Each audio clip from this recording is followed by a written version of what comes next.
favorite podcasts, hit play, not pause. And when we hit menopause, life is really just beginning in many aspects, and the way that the population is aging. And you got another good 30, 40 years ahead of you after menopause. So really, why would you want to even slow down? But Selene is so much more than this, and she's also a top-selling professional health and fitness writer who is practicing what she preaches. She co-authored the amazing book Roar with Dr. Stacy Sims, and just now we finally got access to the new book Next Level. Those are great books. I'm really highly recommend every woman to you reading this. And I'm not done yet, so hang on. Selene is also an NASM, that's a National Academy of Sports Medicine certified personal trainer, a USA cycling licensed coach, certified nutrition coach, pro licensed off racer, and former All-American Ironman. I think we need to change that word Ironman, maybe Iron Woman, I don't know, Iron athlete. She's a triathlete. So need I say more? She's badass and she's over 50, and we are going to learn how to be one of these too. So now, without further ado, meet Selene Yeager. Welcome. Oh, that's a lot. Thank you. I know. Appreciate it. Help it so much. You are so much. I'm really glad you came on, because this new book, it launched what, 3 days ago? The 17th, so Tuesday. Yeah. And today's Friday. Yep. It's long waiting, because the group that has been following you and Stacy have been waiting forever for this. We knew it was coming. You wrote Roar, which was wonderful for women athletes going through the whole life course, basically. But there was that one chapter on menopause. And I think that's where, all the women over 50 are going through menopause or perimenopause, said we need more. And that's pretty much why you came out with this other book. And it is in depth. I mean, I don't know. I read it on digital format, over 300 pages or so now. 320 maybe. I don't know. We kept getting, like, usually a book like this will come in at 280. I mean, there's actually, just certain numbers that you hit in books because of the layout. And I'd be so over it. They're like, okay, we'll add another chunk, but then at some point they're like, all right, 320. That's 320. Like, okay, I think we can. But even then there were so many, it was actually very difficult. There were so many resources. My head was spinning with all, because, you want all the resources of all the studies that we cite. And there's hundreds of studies that we cite. So there is actually, for people who want to dig, the references are live on Dr. Stacy Sims' website. We put them all there for, people who want them. Oh, that's great to know.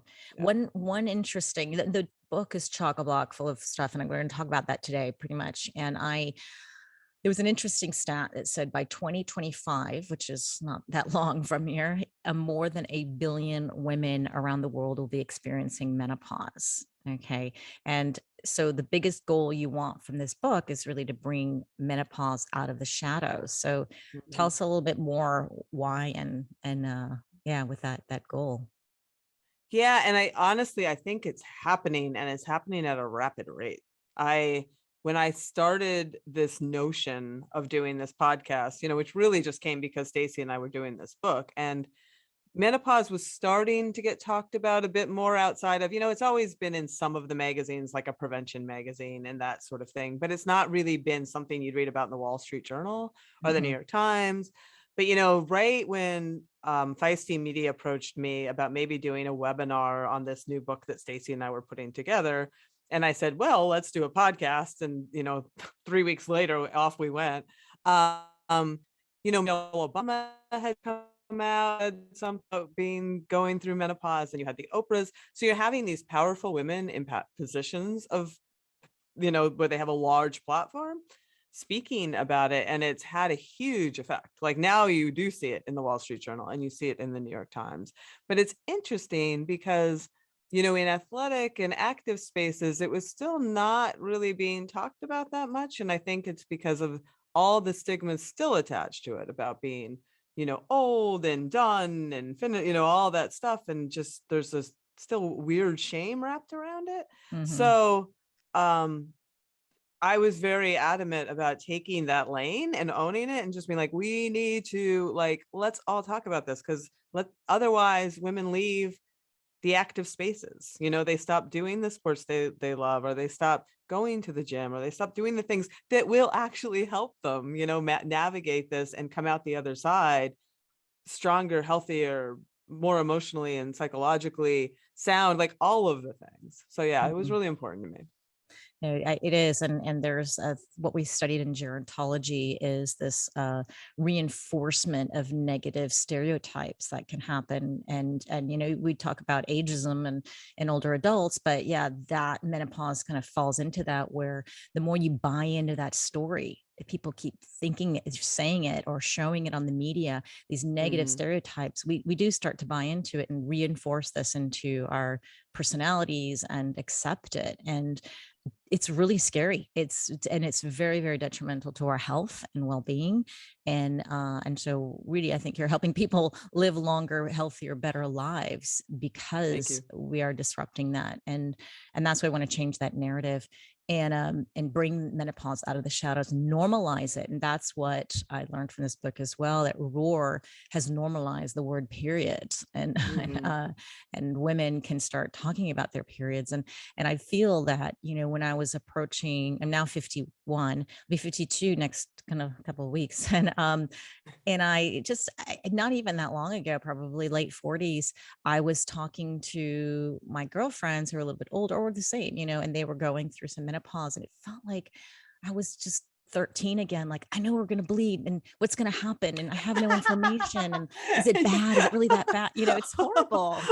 And here I That's so am, crazy, right? yeah, a grown woman asking my girlfriends, like, "Oh, so you got hot flashes? Like, what's that like?" It's just like, come on. It's like, are you Um, there, God? It's me, Margaret. Like, let's. yes. Cool. That's right. You just read. Yeah, that was a book. Definitely. That's where I felt like I was again, not even, that long ago. And I was so happy to find you and this whole Feisty Menopause group, because you are normalizing it. And that's what I hope to bring, as well through my platform, and just keep sharing, so that people know this is something that does need to be normalized and talked about. And I'm Yeah. I'm wondering though, what do you want women and maybe even men to get out of this book, other than just normalizing it? Honestly, for me, it's understanding. It's just knowing what the hell is happening, because I learned a ton. I mean, I learned Mm, everything from this book. I had no idea when I went into this that estrogen was anabolic, that it was on every cell, that it was involved, estrogen and progesterone involved in literally every metabolic system in our body, right? Every organ system, everything. I had no idea. Brain health, appetite, I mean, you name it. I had no idea. So just understanding what's going on takes down the temperature of your anxiety. And that in yes. itself helps you get through, Yeah. because if you don't know what's happening, it makes you stressed out. It makes you, your cortisol is up, and your cortisol is already up, but you don't know that because you don't Yeah. know anything about menopause, right? So Mhm. what I've learned is from the guests on my show, even like sometimes they'll be like, yeah, I'm still trying stuff. I've tried hormones. I've tried all this. Nothing's really working for me, because sometimes women have a terrible time, and they not, it's hard for them to find their way, but they Mhm. feel better because they understand, and they have a path, and they have things to try, Yeah. and so they that is empowering, and that sets up an empowering culture. And that's really what we're about, is setting up an empowering culture for women in this space. So they are empowered, they're empowered themselves, they step into a culture that supports them, and that's, everybody wins in that situation, men, women, all of us. Yeah, I agree. And I think every man who is living with a woman, or has a woman in her life, in his life, has got to read this book or learn more from you and Stacy, because I keep telling my friends who are personal trainers who are men, I tell them, about the programs, I tell them about the books, because understanding a women's physiology, and you're trying to help them train or get better or heal an injury, physical therapists. There's so many people that can benefit from this book. And I just hope that they are open to that and they don't go, oh, it's a woman's book and I'm not going to read it. No, because I think there's a lot of things that you and Stacey highlight that are different. And that's what she's all about, researching the differences between men and women and the research that's coming out and how we can fall into these fad diets and ketos and fasting and all that. And that may not be exactly the right thing for a woman. And then on top of that, the education, the knowledge is huge. And we tend to rely a lot on our doctors who we say, well, tell me what to do and how to do it. And I think doctors should be reading this. And there was another mind-blowing stat from the book that I'll read to you now. And I just listen to this. It's a 2019 study published in the Mayo Clinic Proceedings, found that out of 177 resident physicians in family medicine, internal medicine, and even obstetrics and gynecology who are dealing with women, and those people who were surveyed, 20% received 0 lectures on menopause during their training. Fewer than 7% reported feeling prepared to help manage the care of women through their menopausal years. Only that's like nothing. And this is modern day medical field. So these are physicians, these are people who are trained specifically in women's health that we're talking about. And how can you rely on your doctor? So really, I think what we're trying to do is advocate for women to advocate for themselves, to take control of their health. And that's what this book can help them do. So thank you for coming up with some of these stats. I mean, the whole book is covered with a bunch of stats and of course the research. So we really can rely on that. So maybe we should cover just briefly. I think I'm also really surprised that some women don't even understand what the difference is between peri and pre and post-menopause and menopause and stuff. So, and you make that really clear in the book, but maybe we can just kind of quickly do that so that we're on the same page. Yeah, no, a lot of, and it's not really their fault because colloquially the terms are just thrown around. Menopause is thrown around as this giant bucket term that it would be easy not to really understand the nuances because nobody really talks in the nuances. But premenopause is as it sounds. It's when you are still menstruating regularly and your normal cycle, whatever's normal for you, and you're not even in a place where your hormones are starting to do the fluctuation and you're having cycles where there's no egg release, all that kind of stuff. It's just your normal reproductive period. And then at some point, and it usually in the early to mid 40s, some women can start even earlier, but that's a general idea. You enter what is called perimenopause. And in that period, you start not releasing eggs during an ovulation cycle, and that throws off your hormones. And if you look at graphs, it's very obvious when women go into perimenopause because the estrogen and progesterone, they have been doing this nice rhythmic dance, look like they're having a seizure. They're just like everything is, it's going a little haywire. And the knockoff effects are you feel that, you feel when your hormones aren't in that rhythm anymore. And it causes that wide array of symptoms. And there's some ridiculous list of like 36 or 39. It keeps growing, but it's everything from, your moods to your brain health to joint health, like everything gets affected. And it can, for some women, be very severe. Some women literally have maybe some hot flashes and they don't notice it as much. There's all kinds of components that include genetic that can never be overlooked in these things. And then menopause is one day in time. And most people probably don't even know what that one day in time is unless they are a religious tracker, which I was not one. But like when you have gone 1 year without a period, you are officially, that's menopause. And then everything after that menopause birthday is postmenopause. Yeah. And we always think, it's, when we're in our 40s or even like 30s, you'd never think of menopause. You're just like, oh, that's something for 50 plus or something. When you're 51 or 52 or whatever, then I'll hit it. Yeah. Right. Yeah. But and I think it's going to be that one day. And then, It's crazy. Yeah. So, I think that was a really great explanation that we had in the book as well, in terms of also our sex hormones and progesterone and testosterone and estrogen and the different types of estrogen. So, great to take a deep dive into that without being too scientific. That's what I really liked about it too. It's not going to overwhelm you. It's just enough. And what was interesting, like kind of what you said, different women go through different, have different experiences of the menopause transition. But it was interesting to read that athletic women may have a better transition than sedentary women. And so that's even more encouraging. And there's so many, I mean, even though this book, we do encourage, it talks a lot about athletic. I mean, we're athletic women in this community. Some are professional athletes, some are just, we go to the gym a couple of times a week. It's just, it has the full range, but we're more active women. And so when we look at studies and fads and stuff, we don't really realize that it's actually many of the studies are done on sedentary men, and they doesn't apply to us. So I think that was made really, really clear in the book as well. And And even the ones, sorry to interrupt, but yeah, even the please. ones done on women are rarely done on this population. And that's really important to note too.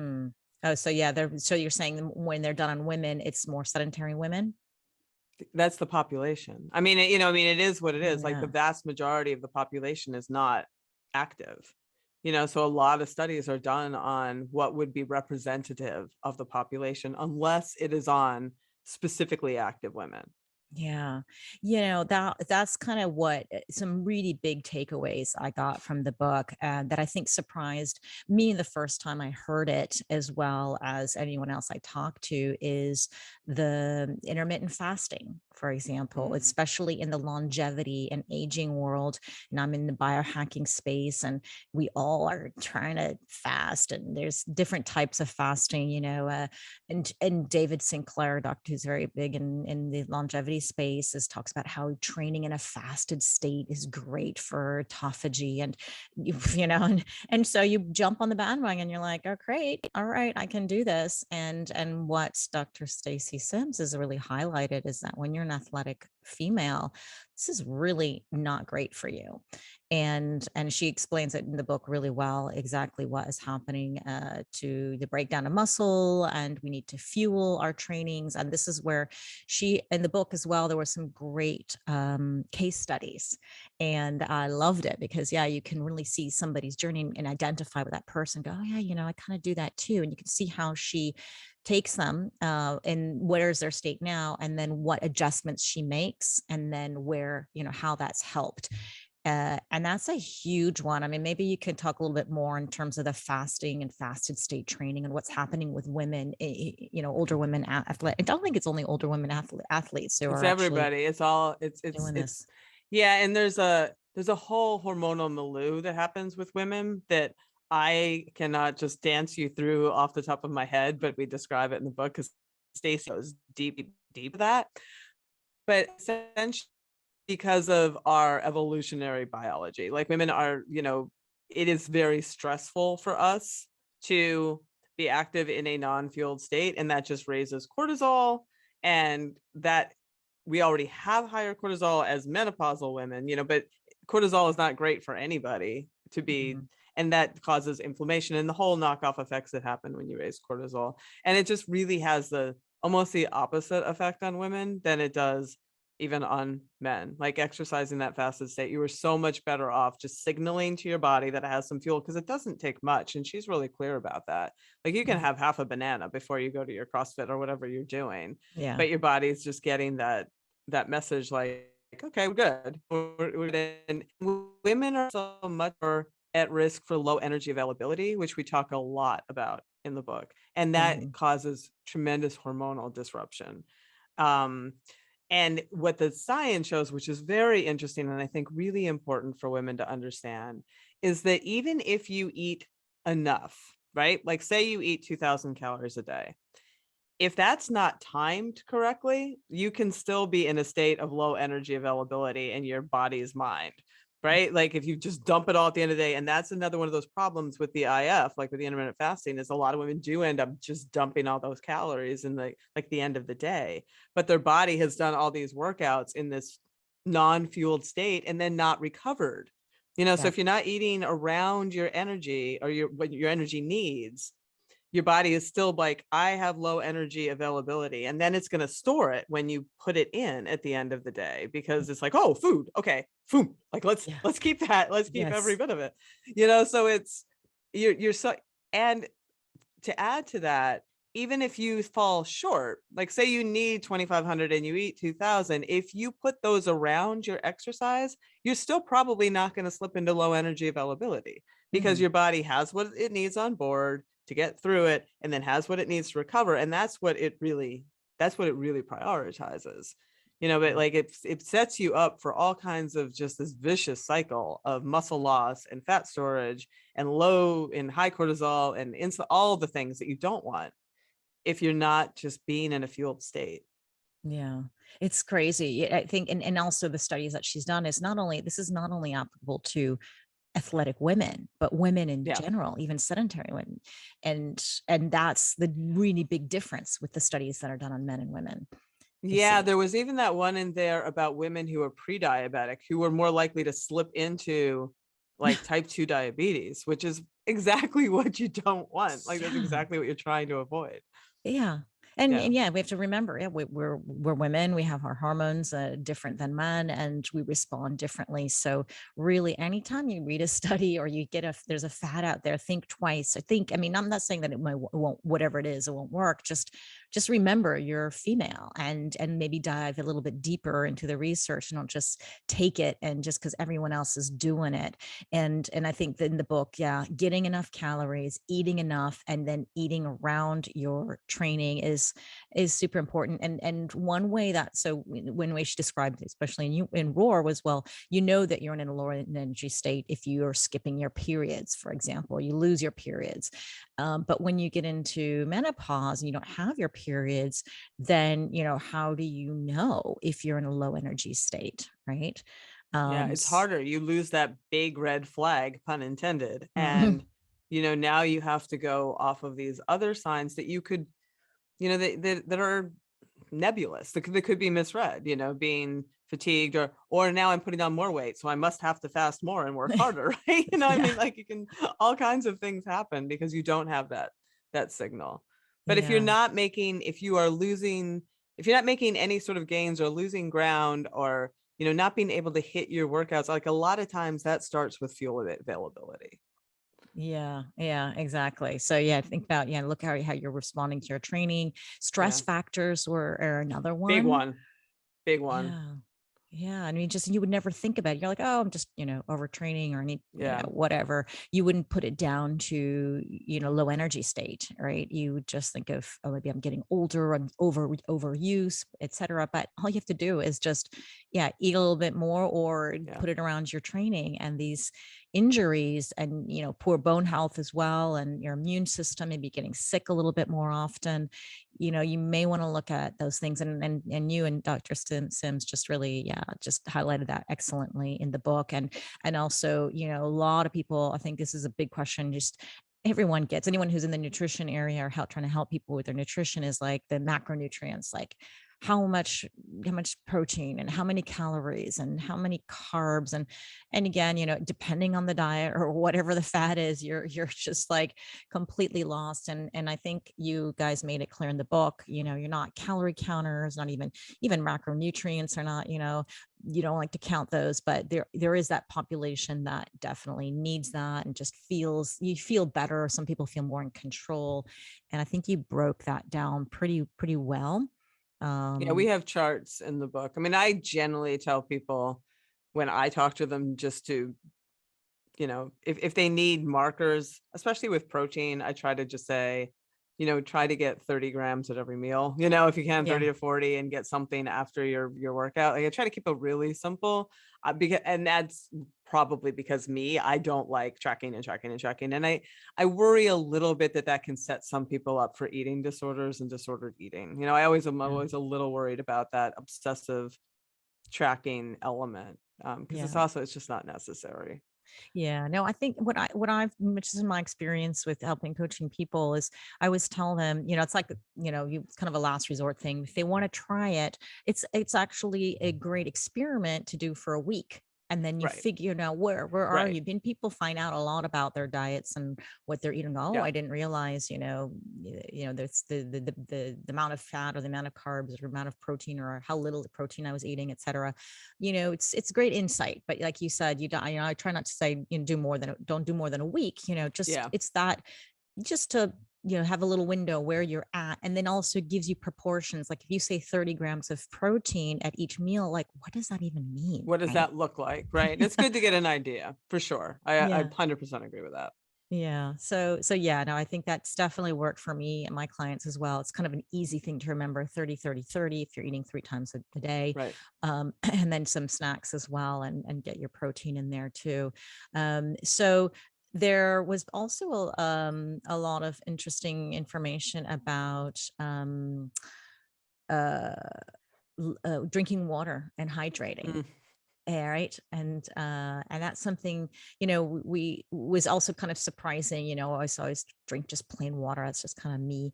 It's what I've always been doing. It's simple, but in fact, you guys highlighted a lot, where you may want to add some salt and sugar is with that as well. You want to talk a little bit more about why? Yeah, it just facilitates hydration. Like, I mean, that they are transporters, and it makes sure that the fluid that you're taking in goes in. Otherwise you could be diluting yourself, to put it very simply, which is Mhm. something that you don't want. You'll just end up peeing more, Yeah. like, so it's better. It really facilitates, and it's not a lot. Please don't grab a Gatorade. Like, no one is telling you to do that. But it's literally, I think she says a 16th of a Yeah. teaspoon, 1/16 into teaspoon of a salt and 10 ounces of water. totally. And like Yeah. maybe a little drop of honey or maple syrup or something. And that just Yeah. it helps the transporter, so the fluid gets into your system. And that's, Stacy is a hydration scientist. So she is Yeah. that's why there's a whole thing on hydration. It is important, but she is very well versed in it. And it's really, really important for this population because our thirst sensors get a little more blunted. That happens with age too, but with Mhm. the hormone changes, that can be an issue for menopausal women. Our thermal regulation, our body's ability to regulate its temperature is also, hello hot flashes, hello night sweats, that becomes harder. And having all the hydration you need, like hydration in activity is power, right? You need Mhm. hydration so your blood plasma is enough that you can sweat and deliver nutrients to your muscles. You need that hydration, and you need it to keep yourself cool. And if you are, it's interesting. I just have a woman on the show next week who was talking about how she had many, many hot flashes where she was soaking wet during the day, and she kept track of her hydration, and she was losing quite a bit of fluid that Yeah. she wasn't replacing, and she was a mountain bike racer, and she's like, I need to stay more on top of this. And I hadn't even really thought that you could conceivably lose quite a bit because you are sweating, Yeah. and if you have the lot of them, that adds up, Yeah. so it is really important, and you'll just feel so much better. Like, a lot of times, the first step is just to make sure you're really hydrated, and then that helps you take care of the rest, because that's your blood plasma. It's important. It's very important. Yeah. And it's not, so that was a great eye opener for me as well. So I also wanted to, if there was another interesting point that she made, and I learned this from the very beginning, even before the book, that when we talk about eating a lot of protein, when you're in this biohacking world, you always think of Dr. Longo and his studies showing the protein activating the mTOR pathways and increases your IGF-1. And this is also putting you at risk for tumors and cancer. And I took a class with him in my gerontology program, and just everyone was a protein phobe after that. We were so scared of eating protein. And so I approached Dr. Sims it was in the summit with this question, because I didn't know what to do. I was like, okay, here, she's a scientist. Yeah. She knows what she's talking about. I'm sure, let's get this. And so in the book, it was really great. She did address that. And the way she explained it was that exercise, when you add exercise and, you're eating protein and you're adding exercise, that modulates the IGF-1 expression. So it minimizes your risk for cancer and tumors. So not to worry about it. Right. There's a theme you'll notice in the book about exercise, and that's what but it's important to note because so much of this research is done in the absence of it. Yes. Whether you're talking about like exercise puts a lot of the same stress on your body as like say fasting, Yes. it's a lot of that stuff. So let's just exercise, like let's just, it's just way better, right? It's like, you feel good, maybe you're outside, it's a better approach in my opinion. In my opinion too, I agree. But I can see the appeal maybe for some people who really don't like to move and they go, oh no, I'd rather just restrict my food. And, well, maybe if that works for them, great, but just don't exercise. Don't add exercise and fasting. And even Dr. Longo would stress that because there was some studies done on that and the outcome was really bad. That is not the longevity I want. No. So definitely, I think it's more fun to exercise. We get to eat more, enjoy our food, and we'll have the same amazing benefits that you would get from fasting. So, but I think it's easy, especially in my world, biohacking, and anyone who's reading and this wellness stuff is to do the exercise. Great, it's good for you. Well, let's do exercise, and then do the fasting. Oh, great, that's good for you. Let's do the exercise. Then you get someone like David Sinclair saying, do exercise at a fasted state, and you're like, okay, and you're setting yourself up for some real damage. And we don't realize, we're women and we are athletic women, and we need to take a totally different approach. And this book says it all. So I'm highly encourage everyone to just get the book. And you'll appreciate too that so much of this research is done preclinically. It's done in cells. It's done in animal models. Like it doesn't always pan out long term, but in people, right? Like it's very complicated. So I always just sometimes it's also using common sense, I think is sometimes underrated in some of these situations. Yeah, absolutely. There's I loved how she also went real deep into the gut microbiome. Oh yeah. Right. And how that improves our mental strength and body composition and bone density, absorbs the nutrients, helps us with our sleep when we have a good, healthy gut. I mean, there's just so much. And especially as we get older, we're getting more fatigued, and in that gut may just have something to do with it. So, I think there's, the body composition as well. So, what do you think, is women are, how they should focus on repairing the gut or healing the gut or just keeping it healthy, and what would fiber. That is one of the things that's really coming out. I don't know if you listen to Rich Roll at all, but he has a microbiome expert and boy, that was everything. I mean, coming down to cancer, and cancer tumors have their own microbiome. Like there was like, this is like mind-blowing stuff, but fiber was everything. I mean, fiber is everything for your gut. And that is also one of the things that is concerning when you start looking at low carb and you start looking at keto and you start looking at those diets. What do they all have in common is they start like, let's cut carbs. And it's very difficult to take all those carbs out and maintain the fiber that your microbiome needs, because that's what it feasts on. It feasts on plant fiber, and women, I mean, ideally at this point should be getting, I just had on a gut, well, she's a pelvic floor doctor, and she's like, she has her patients go to 30 grams a day at this time of life, because it's just so important. I would agree. Yeah. I mean, you guys had 25 grams of fiber from plants a day. And yeah, I would go up a little bit more too. But I think we also have to be, if somebody's listening to this and doesn't get a lot of fiber, period, if you're getting like 5 or 10, and you suddenly go to 25, you may have some gastrointestinal distress. Right. So take it easy. Ease into it. Right. Ease into it. And another interesting fact you guys pulled out is that about menopause and ethnicity and race is that Asian women process soy isoflavones differently than Western women because of the differences in their gut bacteria.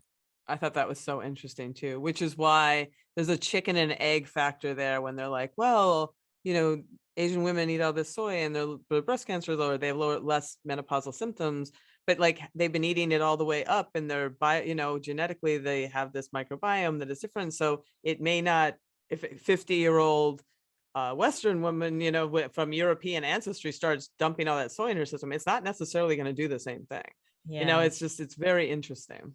Yeah, I was wondering. Yeah, I lived, almost 6 years in Asia, so I'm wondering. Even though I'm European ancestry, I'm like, well, maybe your gut biome. I mean, it does fluctuate. Just I mean, it's super responsive. When I had on Stacy Kazinchuk, who is a microbiome specialist, I was surprised at like how rapidly your gut microbiome does change in response to what you're doing. Yeah. I like the marathoners' gut microbiome is different by the time they're done with their marathon, which is really interesting. Crazy. I don't know how those sustain. I don't know how durable those changes are. You probably have to, repeat the process, but we're just beginning to scratch the surface of the microbiome and everything. All the roles it plays.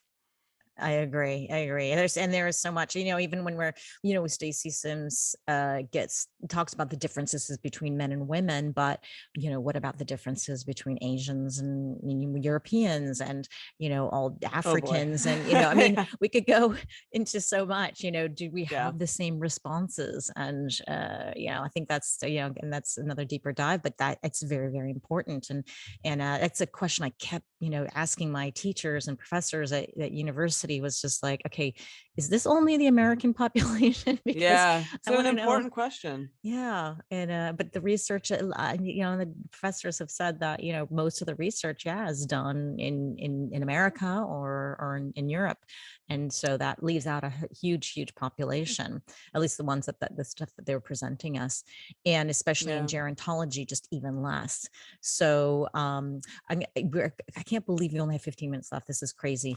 So I want to hit just before, I know this book talks so much about much more than diet and exercise, but let's just hit the exercise a little bit, because we learned from the book that, actually, if you ever followed Dr. Stacy Sims and Selene Yeager, you know that you have to lift heavy shit, right? We call it LHS. and then you go in really deeply, what does that actually mean in the book? Okay. I think that's super important.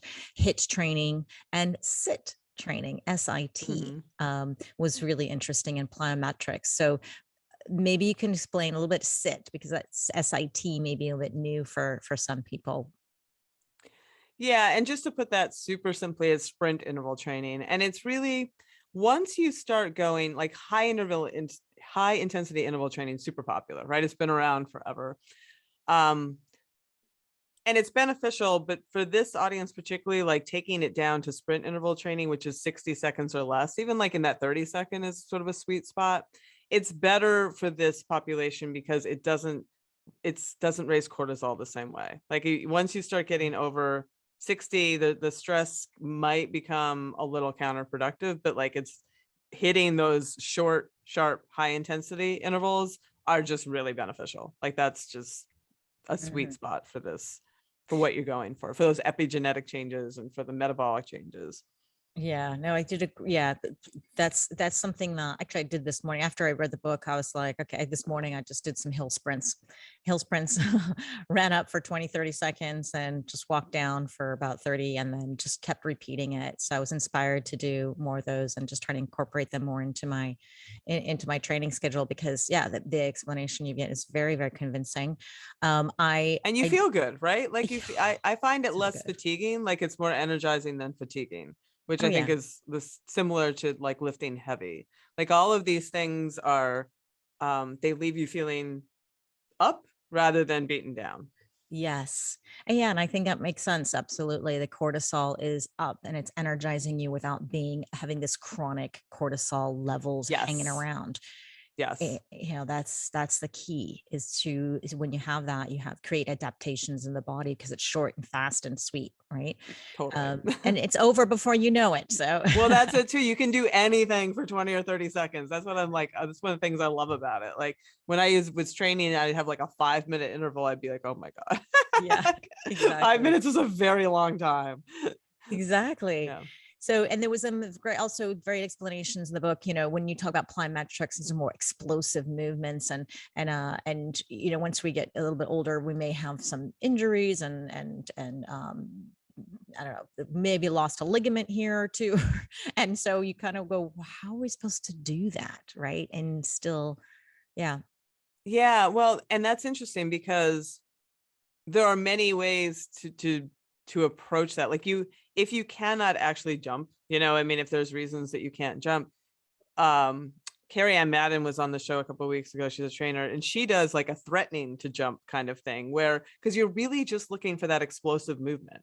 So Yeah. just like crouching and like exploding up, even if you don't leave the ground, you're still getting that energetics, right? Other things that you can do, like kettlebell swings are really good, like any sort of ballistic sort of, that's what you're looking for. And some people do well even just to do a little jump down as opposed to up, you know, so like jumping off a step in their house to the ground. So there's lots of ways to get around that.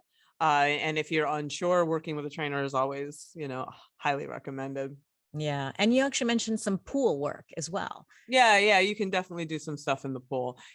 And for the threatening to jump, you can 100% do that because, you know, you're going to spring up, but you're just the weight your weight is buoyant in the water, so you're not going to land with that same force. Yeah. So it will do the So same for your muscles, but maybe not for your bones, you know, like that's the little bit of a trade-off there. yeah, no, exactly. You know, you do have you so the book is so thorough with that and talking about the differences in strength and power and you know how Yeah. we need both and how we can sometimes miss the mark and you know it's just chock a block. You talked also really well about hormone therapies as well and so this is a huge topic when we start to perimenopause and we have our symptoms and how you give an alternatives to, you know, it's not everyone is has to or should or, you know, wants to be on menopausal hormone therapy, which we're calling it instead of HRT, right? Right. So what are some of the myths that you're breaking as well with the therapy? Yeah, I mean, it's interesting because hormone therapy has come like it's almost dizzying, right? Like for 20 years it will kill you, you know, it will cause Mhm. breast cancer and everybody was scared off of it. But that's those studies, it was the Million Women study out of the UK and the Women's Health Initiative here were, I mean, that got misinterpreted and should never have been published that way. I mean, that's pretty much what the Mhm. conclusion is at this point, because those studies were done on largely older women. I think the average age might have been 69 in the Mhm. Women's Health Initiative, because they were really just seeing if they could help women in that postmenopausal period, like be healthier. But what they did not recognize, which is well known now, is that your body, it's not just the hormones, it's the receptors for those hormones in your body. Mhm. And if you put hormones in when you don't have receptors, not good things happen. You know, so the risk for everything went up. The risk for heart disease went up, all this stuff. So there's now they understand that if you start that hormone therapy within the window around menopause, it's like 10-year window before age 60, the benefits can outweigh the risks. Now, Mhm. all that said, it's the problem, and if you look in the literature now, is that there's no one standardization of what hormone therapy is. So there's many studies that will show estrogen alone will have like all these benefits and no risks. And then you throw a little progesterone in and all of a sudden things look different. And maybe there are some risks, you know, Mhm. and what form is it in? Is it oral or is it transdermal? And that affects your risk profiles. So there's a lot going on. And it's not just a simple, you know, there's this movement like now the pendulum has swung the other direction, like everybody should be on them. And that's just not necessarily true either, because we haven't figured that out. you know, you have to work with someone, and there's trial and error. And I see that in the group. You know, I'll have people say that they started it and now they feel worse, or they're putting on weight, or they're more depressed, you know, because it just depends what their system looks like and what hormones they're putting into that system. So it's pretty complicated. And, you know, one of the things that Stacey presents, and she's a big proponent of, and I have used very successfully, are those adaptogens that we have a whole section, you know, and like the ashwagandha and the shisandra. And they're really just, it's all about that stress piece in many ways, is sort of helping your body manage the stress and being more stress resilient.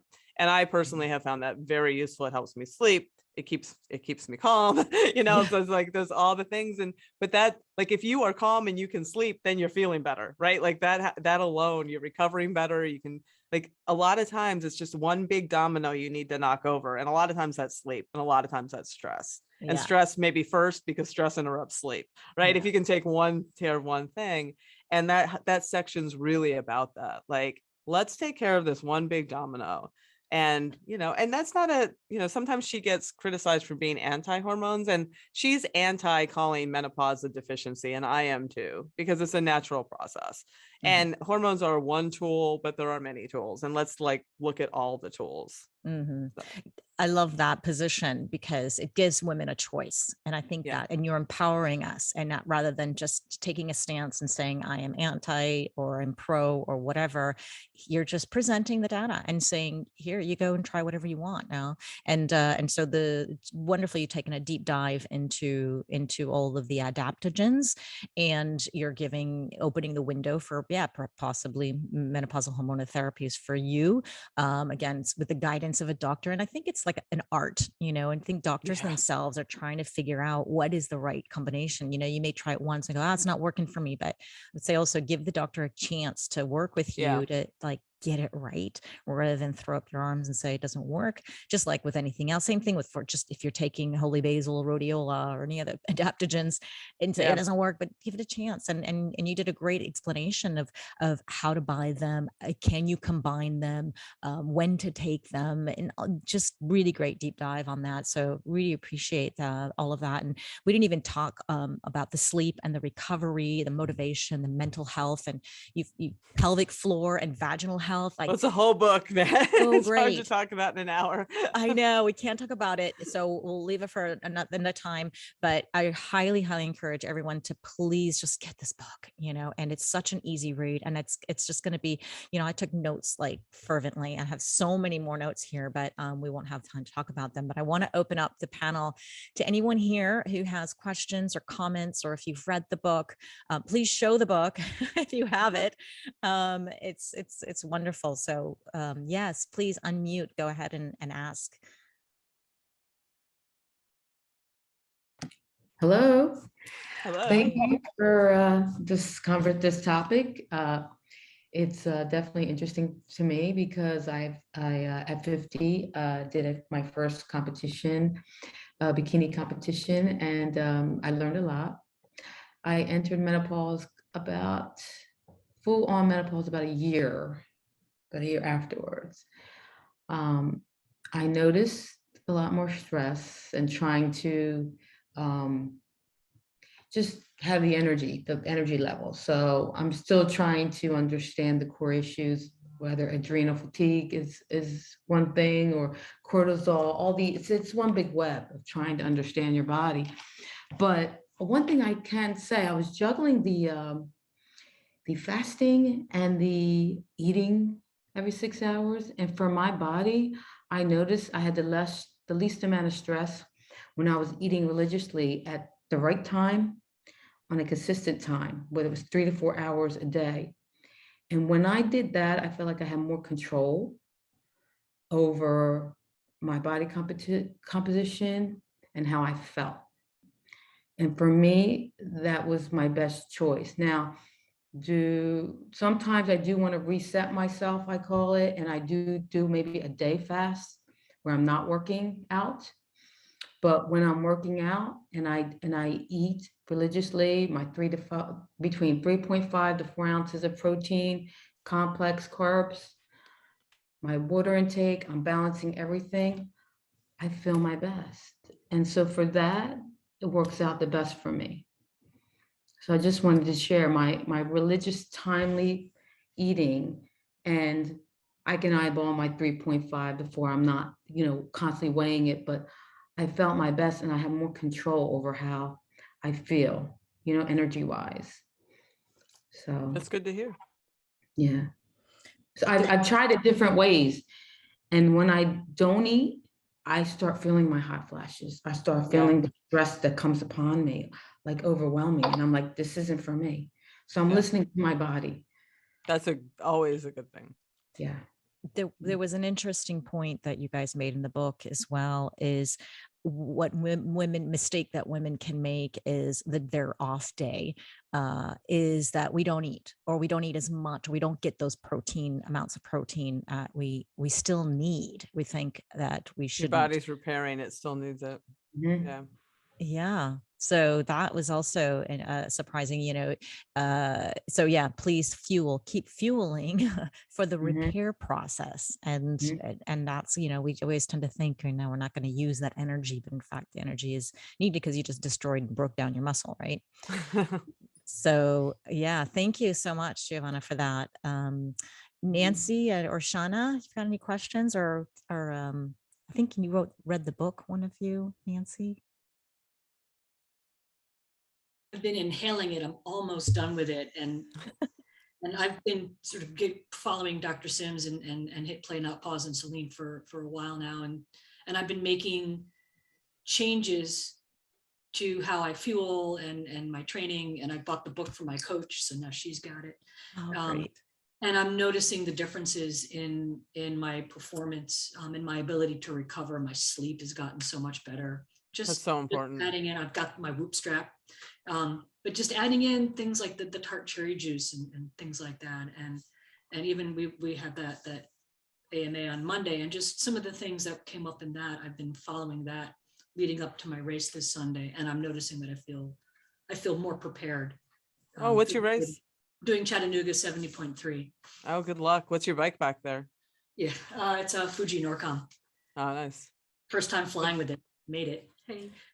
Oh, good. But yeah, just everything, and just reading this book, I'm like, yep, that makes it. It makes so much sense. I wish I had known about this when I started perimenopause, because my perimenopause, I got more athletic when I started perimenopause. It was like my response to, oh my God, everything is going haywire. Let's go for a run. That is great. That is great. That is a good way to go. It definitely probably made my perimenopause easier. Yeah, promise you. We've got to get this book out for more people before they hit the menopause. So I hope that just menopause doesn't turn them off. So let's share it. Well done. I'm so proud of you, Nancy, and thank you so much for sharing that. That's really great to hear. I'm glad you got it in time and you got through it. I don't know if you have a question, Shauna, or you're welcome to unmute if you'd like, or I don't want to pressure you either. So if you don't want to, it's okay. Hi. Hi. Selene, Zora, thank you so much for this. I do have my book too as well. Yes, I am most of the way through. I'm finding myself I'm flipping between chapters, right? Like I'm sort of, what's wonderful about it, I think, is how concise and organized the different chapters are. So you really can zero in on the specific thing or the question that you have without having to, really do a lot of scanning. I think that's amazing. And the resource here is incredible. So I took Stacy Sims' Menopause for Athletes course, the beta version in 2020. Wow. And all that same information, of course, is here, but now I can read it without like a Google translator beside me, right? I am her Google translator. I am Stacy's Google translator. Yeah. Indeed. And so thank you. It's fantastic. I have been ordering this for all of my girlfriends and my coach, who is a 30-year-old dude.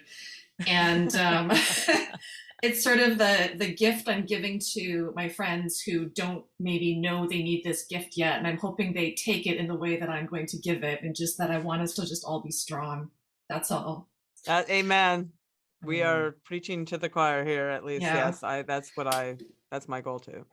So I do have one question, but only it's, there's incredible amounts in this book. I have been scanning it for one particular thing, and because Okay. it's not really in there, I'm expecting that maybe there isn't an answer. So please forgive me for asking what this tiny little gap.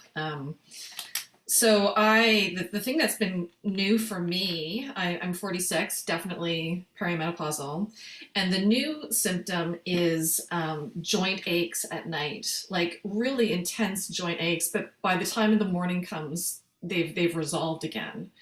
And I'm just like, I think it's a symptom. I'm not 100% sure it's a symptom, but I'm also not sure how to address it, like working with nutrition or training. And if you have any thoughts at all, I'm just curious about people's experience with that. Joint aches are quite common, and they are in the book, but not just at night. But the overall joint aches, I have not heard someone say that they resolve in the day. Like, often they're permeate. That Okay. is one thing that if it's persistent, that hormone therapy can help as you go through the transition. Because that is because of those fluctuations, you've got like just a lot of inflammation in the joints. I mean, you can try Right. anti-inflammatory steps, diet, like through your diet and stuff. But if that doesn't resolve it, don't be afraid to go to your doctor. I've had many people on the show tell me that they have been able to get athletes back cycling, horseback riding, all kinds of stuff by just helping them with low levels of hormone therapy to sort of regulate things while they're going through the transition. So Oh, it's that's just so something to interesting. keep them in mind. Okay. I appreciate that very much. Yeah. That was in the chapter, I think, the mobility, agility, and core, because I remember that Yeah. as well. Ah, Yeah, because I'm one of those people too. I mean, not at night or anything like that. I mean, it just, yeah, the inflammation and all that. So I think, yeah, the hormonal therapy is definitely, yes, yeah, like you said, ask your doctor about it. So Yeah. yeah, It I can remember that. definitely help with that, with disruptive like joint pain I is related to appreciate that. menopause. Yeah. Yeah. Thank you. Oh, wonderful. Well, I'm going to have to let you go. I would love everyone to please get this book, stock up on it. Like you, it's just a great gift to give. It's, a lot of women don't know about this, or if you have a younger woman who's premenopausal, to get the roar. But this book, Next Level, Your Guide to Kicking Ass, Feeling Great, and Crushing Goals Through Menopause and Beyond. You can get it on Amazon. You can get it many different places where books are sold. Go and listen to the Hit Play Not Pause podcast, and you can find the feistymenopause.com or Selene Yeager .contently.com. Is that correct? That's where all my work is, but the stuff, go to fightpause.com. That's where all my newsletters and blogs about menopause are. Oh, great. Yes. And yeah, and the website Feisty Menopause as well has so many great resources. You're on Facebook, Twitter, Instagram. I'll put all of this stuff in. Really, you guys are all over the place, whether you Google Selene Yeager, Fit Chick 3, Dr. Stacy Sims, or Feisty Menopause, it all roads lead to Rome. So you will find what you need there. I'm so glad. Is there anything last minute things you'd like to share before we go? No, I think we covered it, and I'm just really grateful, and I'm humbled. Like, I don't even really know what to say. I've written or co-authored or contributed to almost 36 books at this point. There's a lot of books, but I have not ever felt the enthusiasm and overwhelming love that I have felt with this book coming out. And I'm honestly a little I feel a little overwhelmed by it, but I'm just incredibly, incredibly grateful. And it shows that there is a hunger for this, and that we are here, and that we're like, the women really, this matters. Menopause matters. And, we debuted, we were yesterday #1 on Amazon in sports training, general women's health, and menopause. Wow. So it's like, it matters. So thank Yes. you. I mean, I just really appreciate everybody and everyone's support. Oh, menopause matters. I like that. Well done. Well, thank you so much, everyone who's been listening. Thank you so much, Selene, for your time. I really appreciate it. We Thank only you. scratched the surface. Honestly, we could go on forever, but really, I hope to have you on again a third time. You're really, really, I love you, and I love everything that you do. And you just keep smashing it and inspiring women all over the world. So thank you so much for that.